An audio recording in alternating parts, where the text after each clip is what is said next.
Honestly, I don't think I've been so wrong about an isekai in a long time, but I already can tell there's gonna be a few complaints about a show like this. People will probably argue that it has bad 3D. To that I say, I completely disagree. I love those 3D monsters. They were so creepy and disturbing. They're probably gonna complain about the cast being incredibly unlikable, but for me, they're clearly done so like that intentionally, and I'm here for the revenge story. And three, they're probably gonna call it edgy, and they don't like the MC because of his kind of revenge-like tale.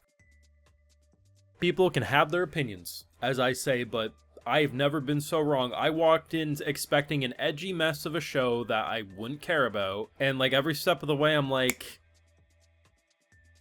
why does this show look so good? Why does this show have the best art direction that I've seen so far this season? Why am I so interested in how this kid's gonna pop off?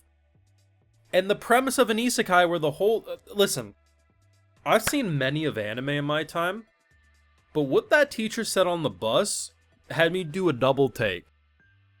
Hey, stop bullying back there. You don't know what will happen when he kills himself. You don't want to drive him to suicide. And I'm like, what the hell's going on in this school that the teacher can so casually talk about how you don't want the kid to kill himself?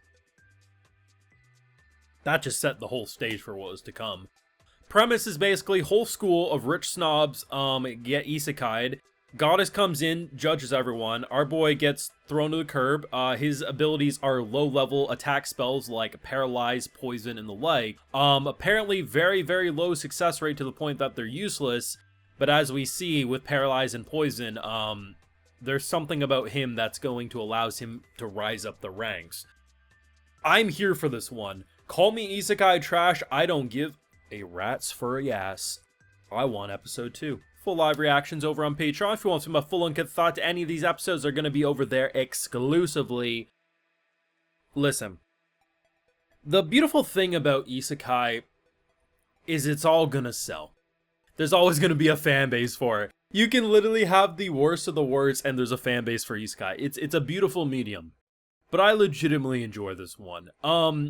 It definitely started intense. Not a pleasant upbringing. This guy went through emotional abuse. At first, I'm like, oh, maybe it's like, you know, stepdad, because dad's no longer... No, it just seems like the parents were shit. And the fact that, you know, he's pretty much waiting... You know, he's just kind of in the sidelines. He doesn't really have a place. Someone's kind of getting picked on. He stands up for her. And it's just like, you can tell the whole school is just, they're not likable. The most likable person is like, well, clearly the MC. And even he's like, okay, shit, man, this guy's one wrong day away from shooting up a school, blasting pumped up kicks. Like, he was not looking good. And by the end of his removal from the group, even more so.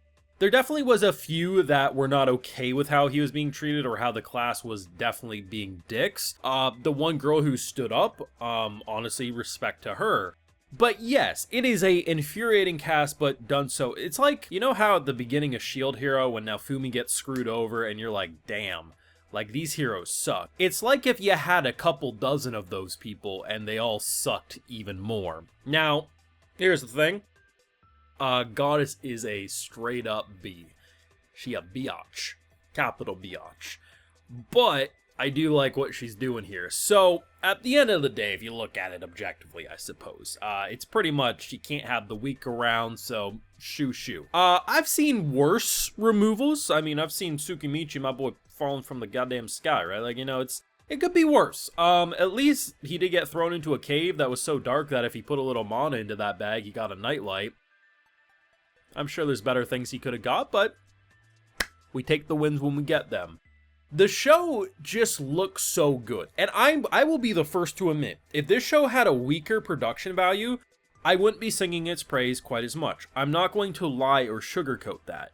I love the art direction. Probably some of the sharpest character models I've seen this year. And I love the almost like sponge paint kind of design on the backgrounds. Just a lot of like, it's as if you take a sponge, dip it in paint, and you like kind of just like sponge paint on your walls. A lot of the backgrounds kind of gave me that vibe and I loved it.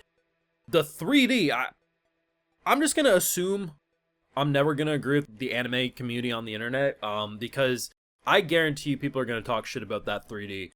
There's a couple of noticeable moments with him, his humanoid character model in 3D.